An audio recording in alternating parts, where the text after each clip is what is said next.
I was a Christian for more than 25 years or so.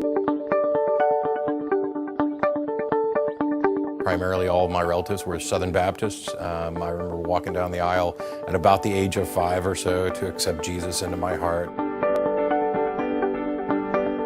Like many people in my youth group, I was under the impression that God was calling me to be a minister.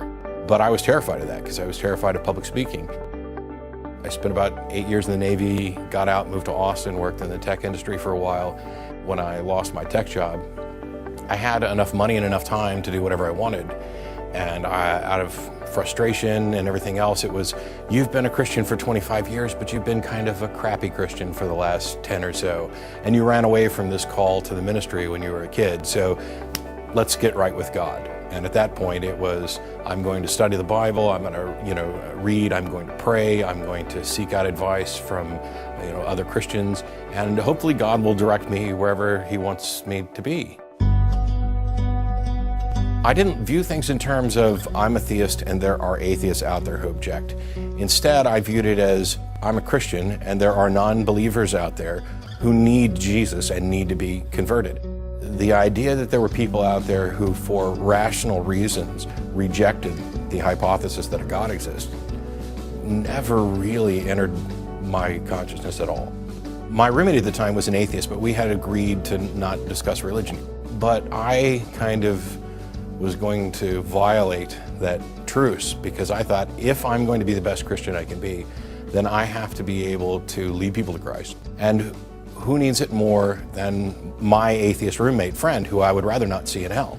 And of course, I felt that I was then going to be held responsible for him going to hell. So I set on a secret mission to find the best arguments to convince him.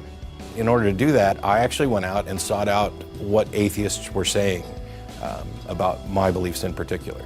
And there were many times where somebody would challenge something that was in the Bible, and I'd say, that's not right.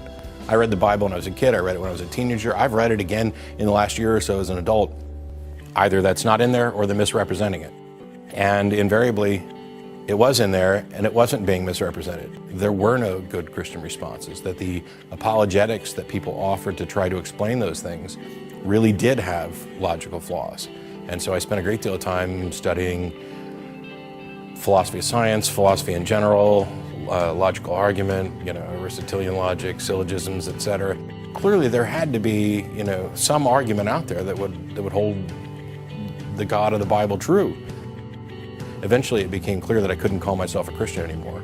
I considered a number of other religions just because, okay, well then maybe that God's not true, but there might be others. It quickly became evident that I could be doing this for the rest of my life and get nowhere. And I haven't found any kind of God that is useful for anything or meaningful in any way that could really exist or that offers any evidence that it exists.